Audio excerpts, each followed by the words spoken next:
How's it going, folks? Mark from Like Minded Lunatics, and I'm here again with Ricky. Ricky, hey, man. How are you? Good. I'm awesome. So, I've got an exciting one tonight. Ricky and I were talking about different types of bands that are from non-English speaking countries, and I was talking about The Who, and I was under the impression that Ricky had heard them. And he had not. So I thought, you know what? Instead of just showing him this video, instead of showing them the band, we're going to do a reaction to it. Who. Who, that's right. Sorry. So I'm sure a lot of you out there know The Who is a Mongolian band, and they do a lot of throat singing, and they use a lot of traditional Mongolian instruments, and they really broke because of their cover of Sad But True. Awesome. Yep, and this is one of my favorite songs from the Black Album. In fact, that last verse... Hate, I'm your hate when you want love.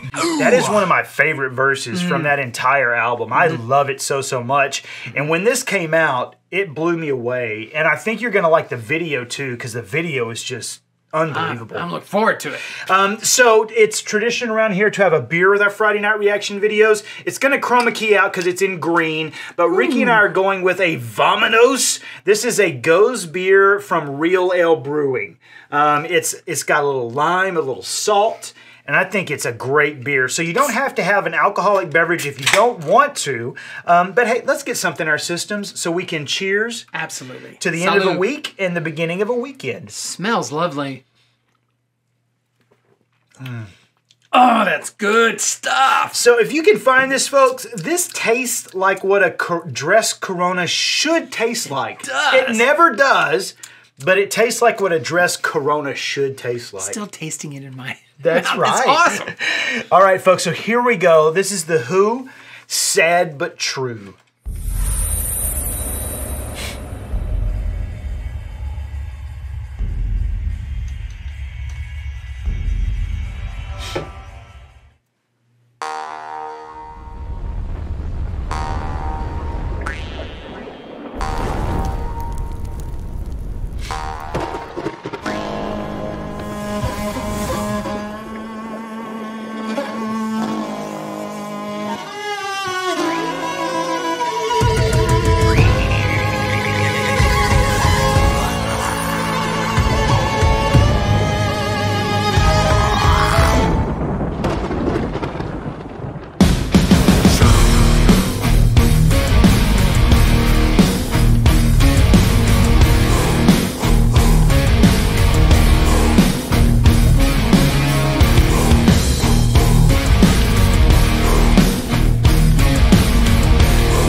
What are you thinking so far? It's really cool. It's really different. Yes. I love the ethnic instruments, or what we call exoticism in music, the non-Western instruments with the... It's really cool sound. I love it. I know, and it seems to fit so well. You know, it was the first time, like...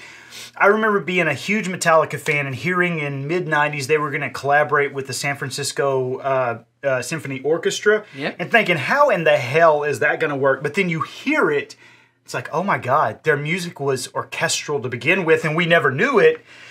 I feel like this is the same thing. I agree. Like you hear those stringed instruments, and I'm sorry, I'm ignorant to Mongolian traditional instruments. I don't know what they are, but you hear those stringed instruments, and it sounds right. Some type of zither. Usually a zither is that what it is? Some type of bowed. It's a general term, but a bowed instrument that's not Western. So, okay. Yeah, it's really cool. And it just sounds like it fits that song. Yeah. Like if you hadn't told me, like if I hadn't heard Sad But True and I heard this, I would think, oh, this is a traditional Mongolian song. It's so great.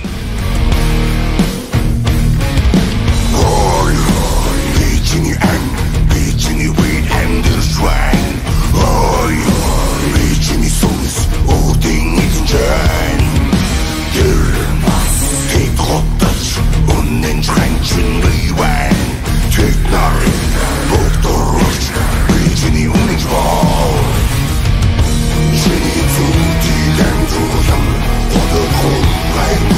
you.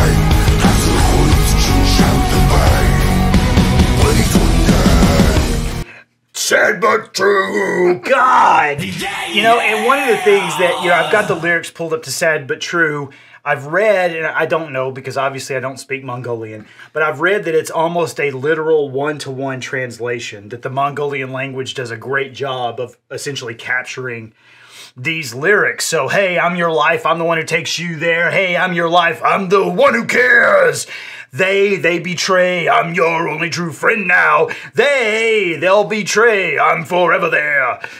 Such great lyrics. And I love the fact that, oh man, it feels like they're captured them. Kind of doing the screamo. But not really. I mean, you know, I know they're going to do throat singing in a few minutes. Sure. And Whatever. can you describe that a little bit? Like, what is that and how does it differ from like Western traditional singing? It's where, and I'm probably getting some of this wrong, but I'll try. It's where you sing a note, but then you can split it so you can sing more than one note at the same time. It's incredibly difficult to do. I can't do it. But that's a technique pretty much unique to Eastern cultures, correct? Yeah, and I think they even, like, Tibetan monks will do it and stuff like that type of thing. But yeah, it's really hard to do. I haven't heard this. I'm looking forward to hearing the whatever they do. And they do it. It's great. Oh, that's cool. It sounds great.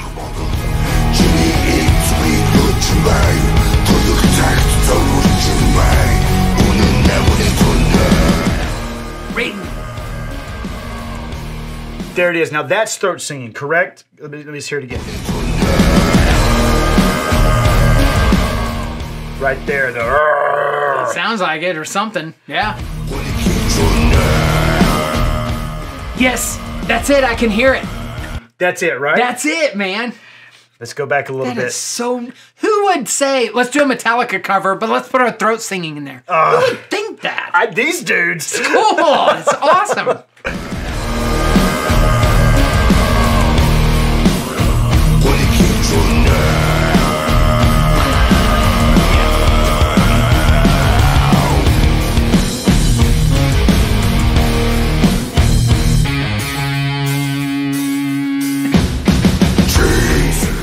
That riff and then the drums has always just grabbed me. That bum, bum, bum, bum, bum, boom. Yeah.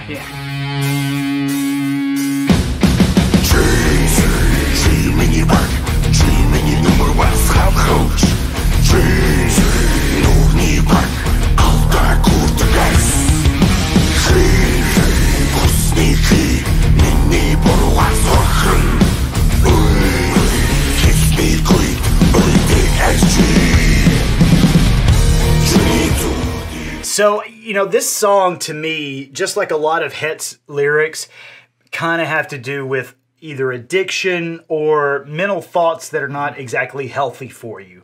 So, you know, he sings, you're my mask, you're my cover, my shelter, you're my mask, you're the one who's blamed. But one of the things that I get from this is that it almost seems like it's the addiction talking, where in the original, it seems like Het talking about the addiction. Talking to the addiction or whatever. Yeah. And so in this, it's so malevolent. Like, Yeah. you can almost hear it's the addiction talking to you. Yeah, I get that. And, man, the production value, again, on this video, they're like in fire and lightning bolts. And then they're playing on these instruments that are probably like 1,000 years old, you know, playing on these like exotic. It's really cool. It's funky.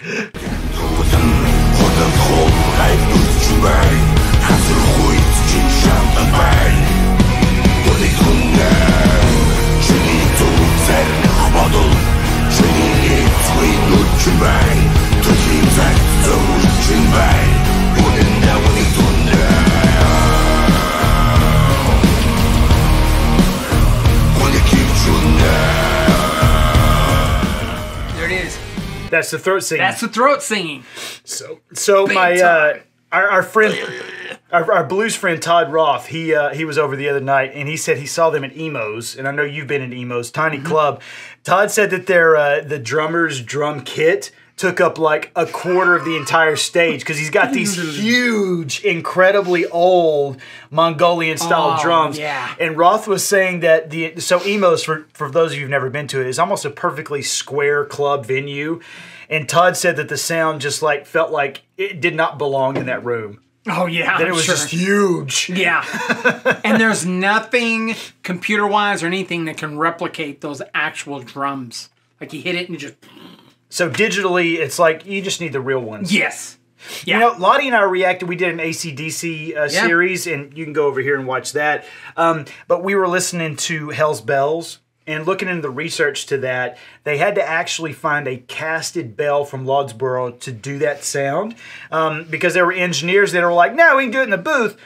But they're like, no, you'll never capture that. It doesn't sound the same. Yeah. Boom. Yeah. You'll never capture that heavy, weighty sound. And all those little imperfections in there, because a human, like, made it, and it's not perfect. You know, awesome. I know this is a digression. Sorry, folks. We've talked about this before. You know, Rick Beato's even addressed this, those imperfections. I hate that term because I feel like that term indicates something negative, when in my head, those imperfections, if you want to call them that, are what make people sound unique. So like you hear Kurt Cobain and you hear the imperfections. Like if you were to take those away, it would not be Kurt. If you took away that bell from Lodsboro, it wouldn't be that bell. Yeah. And so I know you're a digital music guy, but I kind of lament the fact that some of those real world things have kind of gone away. Yeah, they're kind of slowly making a comeback here and there. I have a lot of students that are interested in recording real things and stuff like that, and I feel like it kind of comes and goes. We're all about the synthesized sound, and we're all about the real sound. Almost like everything's got to be digital and clean, and then all of a sudden now everyone likes the way records sound.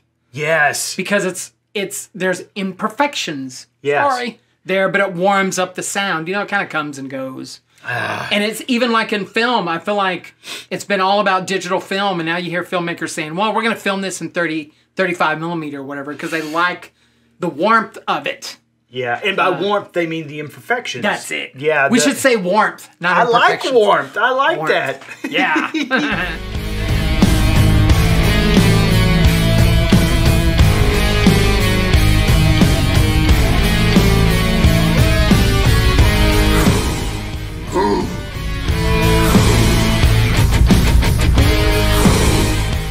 Oh, there's some drums.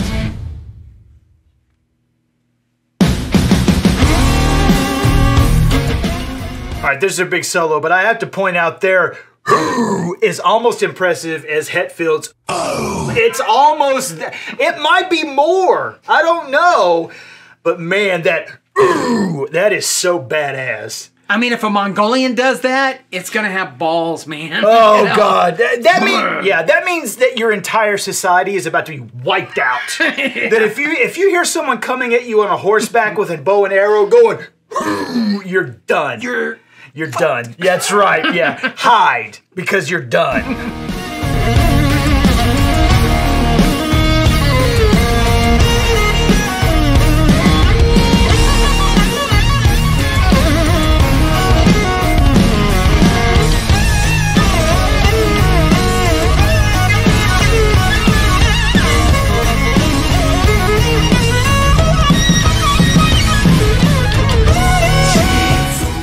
He did the guitar solo on, I think, a Mongolian instrument. It's so cool. I know, and and I can't air guitar to it because am I supposed to do this to it? Do I air? What is this? A sitar thing? Oh my God! They've got me so confused. That's awesome. I know. My natural instinct is this, but that doesn't seem appropriate. So you have to do this. Yeah.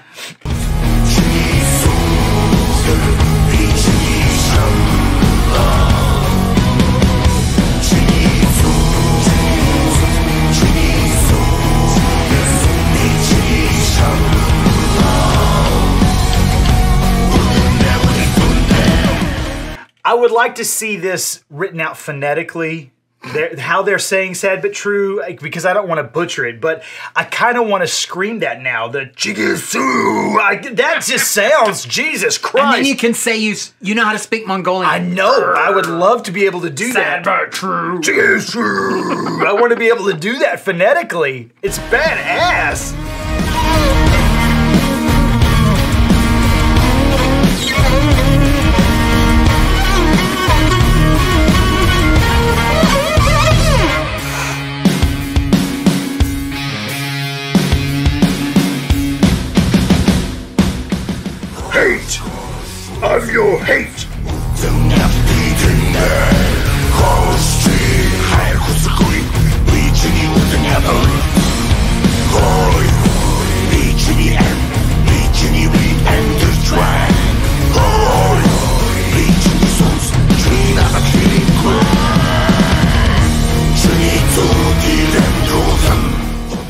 God, look at that guy's face. He has been so betrayed. He's sad, but it's true. But it is true. Sad but true.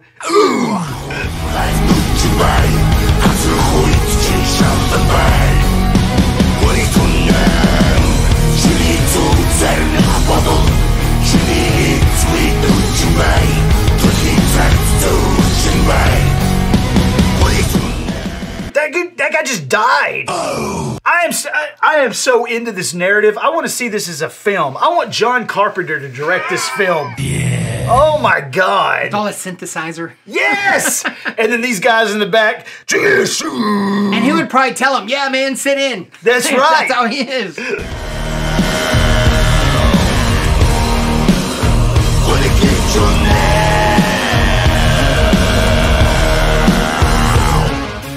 So it's hard to tell. I mean, this is maybe a question for an engineering person. It's hard for me to tell if they're just if there's multiple people throat singing or they're overlaying tracks.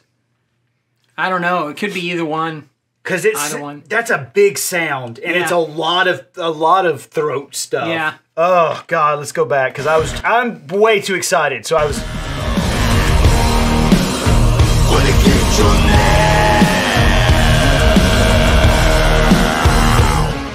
That is a full sound. Yeah, it's really, really cool. So either they've got multiple people doing it or multiple tracks, right? Or they recorded one person, just cranked it up a little bit. Okay. You know, who knows?